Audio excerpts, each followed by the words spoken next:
Hai halo sahabat pecinta catur, selamat datang kembali di Catur Talk Indonesia.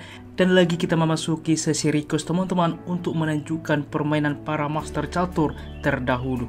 Dan pada kesempatan ini saya akan menunjukkan kepada Anda 3 partai kombinasi yang cukup menarik yang terjadi di masa lalu. Dan bagaimana permainannya langsung saja kita simak di Catur Talk Indonesia.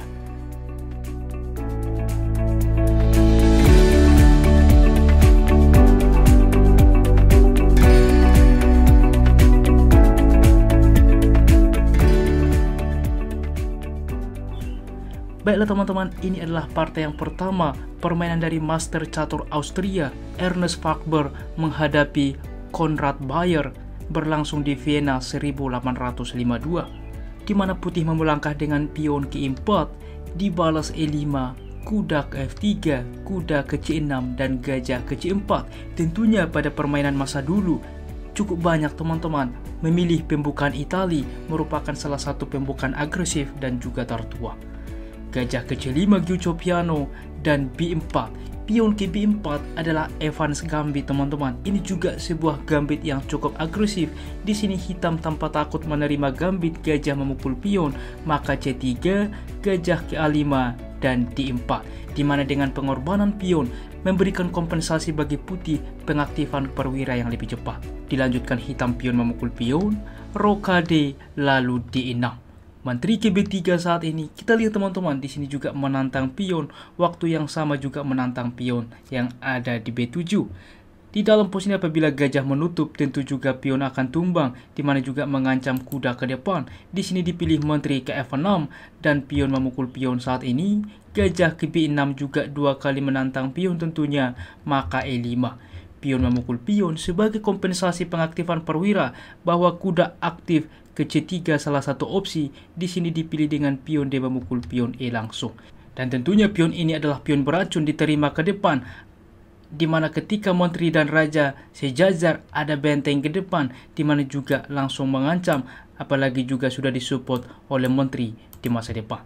Saat ini menteri ke G6 juga langsung mengancam pion, kuda ke H4 mengancam menteri, menteri ke H5 lalu E6. Yang jadi pertanyaan, bagaimana hitam untuk membalas hal ini? Tentunya pion F memukul pion E dan ini opsi terbaik. Apabila dicoba menerima kuda yang terlihat gratis, jelas ini blunder karena pion memukul pion skak dan ini akan promosi ke depan. Tentunya raja ke F8 di sini memukul kuda promosi pertukaran, gajah memukul benteng, maka putih unggul 1 perwira.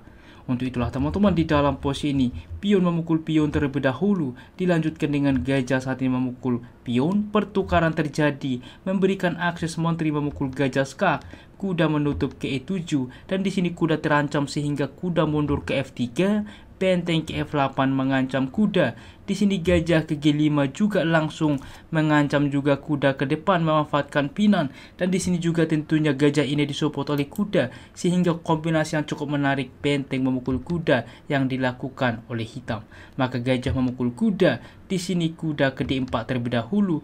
Kita lihat teman-teman man-forking juga ke depan, di sini tempo mengancam menteri, menteri ke 4 saat ini, dan langkah yang cukup menarik benteng ke F4. Karena apabila diterima juga akan di-forking ke depan, sehingga menteri saat ini memukul pion mengancam benteng, dan hitam tanpa menyelamatkan benteng, ia mengorbankan bentengnya dengan raja memukul gajah, menteri memukul benteng. Maka coba teman-teman, disinilah sebuah kombinasi pola skakmat Anastasia mate yang dapat dilakukan oleh hitam. Anda post video ini, apa opsi terbaik oleh hitam di posisi ini?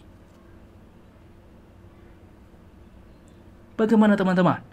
Selamat bagi Anda bisa menemukan langkah itulah dengan kuda ke E2 skak. Tentunya ketika kuda melakukan skak wajib melangkah sehingga raja berpindah ke H1. Langkah spektakuler menteri memukul pion H2 skak. Tiada pilihan kecuali raja menerima membawa benteng ke H4. Dan ini pun skakmat membentuk pola skakmat Anastasia mate. Merupakan sebuah kombinasi yang luar biasa yang terjadi pada tahun 1852. Dan oke teman-teman, mari kita review sebentar bagaimana juga pengarahan yang dilakukan oleh hitam. Di sini cukup menarik, ia memilih benteng ke F4, di mana mengorbankan pion, mengorbankan benteng, maka kuda ke E2 skak. Tiada pilihan raja ke H1, menteri memukul pion H2 skak. Dan coba dihafal teman-teman, ini merupakan pola skakmat yang cukup legend, yaitu Anastasia mate. Kita memasuki partai yang kedua. Dan partai kedua ini juga merupakan sebuah kombinasi yang cukup menarik, permainan antara Nicolas Rossolimo menghadapi Ivan Romanenko berlangsung di Austria 1946, di mana putih memulangkah dengan pion ke-4 dibalas C5. Ini pembukaan atau pertahanan Sisilia, kuda ke F3, kuda ke C6, dan gajah ke B5, Nedzhbenidov Rossolimo attack. Kita melihat teman-teman, di mana Nicolas Rossolimo memilih variasi Rossolimo. Pion ke G6 tentunya mempersiapkan fianchetto, rokade, gajah ke G7, dan benteng ke E1, kuda ke F6 saat ini, kuda ke J3, kuda ke D4 menawarkan kuda, pion ke E5 mengancam kuda. Di sini kuda langsung ke H5 juga salah satu opsi, dipilih kuda mundur ke G8, di mana ke depan dapat mereposisi diri, mungkin juga mensupport pion ke depan, kuda dapat menempati petak E7. Pion ke D3 dilanjutkan, maka kuda langsung saat ini memukul gajah, kuda memukul kuda, maka A6 teman-teman mengancam kuda. Dan disinilah bagaimana indahnya pemikiran zaman dulu teman-teman, begitu murninya Anda pos video ini, apa kira-kira kombinasi yang dipilih putih di posisi ini.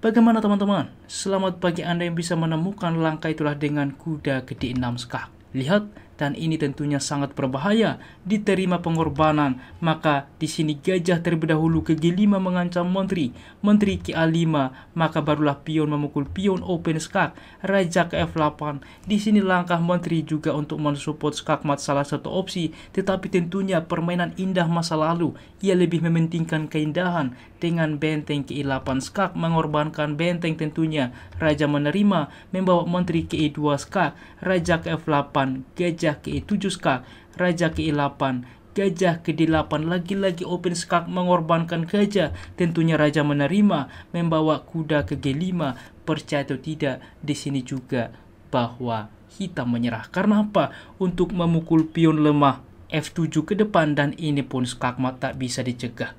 Apapun opsinya apabila dicoba kuda menyelamatkan pion ini, masalahnya tiada perlindungan terhadap petak penting E7 sehingga menteri ke E7 skakmat. Dan apapun opsinya teman-teman, kita ambil gajah ke E5 menutup akses menteri, dimakan saja. Dan apapun opsinya menteri diberikan, ini hanyalah penundaan, maka kuda memukul pion lemah F7, tak terhentikan skakmat.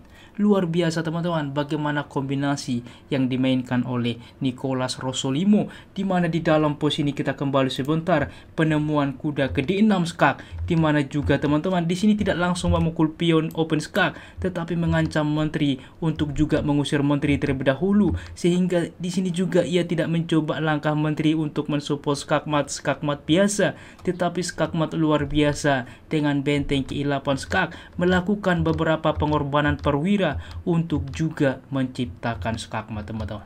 Luar biasa, dan semoga permainan ini bermanfaat bagi kita dan menginspirasi bagi kita di dalam bermain catur selanjutnya. Dan kita masuk ke partai yang ketiga. Dan partai ketiga ini merupakan partai yang sudah cukup tua, di mana permainan antara Gioacchino Greco menghadapi no-name yang tidak disebutkan namanya berlangsung di Italia 1590 teman-teman. Di mana Greco memulangkah dengan pion ke-4, E5, kuda ke F3, di sini menteri ke F6. Tentunya ini permainan tua, di mana pada prinsip catur harus dihindari mengembangkan menteri terlalu awal. Tetapi kala itu tentunya teori juga masih sangat minim, sehingga bermain dengan intuisi. Gajah ke C4, menteri ke G6, langsung juga mengancam pion rokade. Di sini pion melaju untuk juga mensupport pion pusat salah satu opsi, tetapi di sini pion gratis dan langsung diterima oleh hitam. Maka gajah saat ini langsung juga memukul pion F7 skak. Kita lihat, apabila tentunya diterima, maka akan di forking ke depan. Di sini raja ke E7. Bagaimana bang jika raja ke D8 yang terjadi D4? Maka menteri ke F5 yang terjadi kuda memukul pion simple, di mana gajah mundur ke depan, mereposisi kuda, mengancam skak dan juga mengancam benteng. Oke, di sini dipilih tentunya dengan raja ke E7, maka benteng ke E1 mengancam menteri, menteri ke F4, benteng memukul pion skak, raja memukul gajah, maka D4 membuka gajah mengancam menteri, menteri ke F6, kuda ke G5 skak, raja ke G6, menteri ke D3 skak, raja ke H5, dan langkah spektakuler teman-teman. Coba Anda pause video ini, apa kombinasi yang dimainkan oleh Greco di dalam posisi seperti ini. Bagaimana teman-teman? Selamat bagi Anda yang bisa menemukan langkah itulah dengan pion ke G4 skak, dan ini pun ancaman skakmat teman-teman. Apapun opsinya diterima, membawa menteri ke H3 dan ini pun skakmat. Apabila juga tentunya raja ke H6, tetap bahwa kuda ke F7 dan ini pun skakmat, sehingga percaya atau tidak setelah ia memainkan dengan pion ke G4 skak, di sini juga bahwa hitam menyerah. Luar biasa teman-teman, bagaimana juga kakek kita Giochino Greco mempunyai intuisi dan juga pola bermain catur yang sangat luar biasa. Semoga permainan ini bermanfaat bagi kita dan menginspirasi bagi kita di dalam bermain catur selanjutnya. Dan berikut adalah 3 partai kombinasi terbaik yang terjadi pada permainan masa lalu teman-teman. Jika kawan-kawan suka, please like, komen, dan juga subscribe. Dan jika ada saran dan juga request lagi ke depan, jangan ragu tuliskan di kolom komentar, dan kami akan berusaha membuat requestan dari Anda. Salam Catur Talk Indonesia, sampai jumpa di video berikutnya. Keep sharing and keep loving. Bye-bye.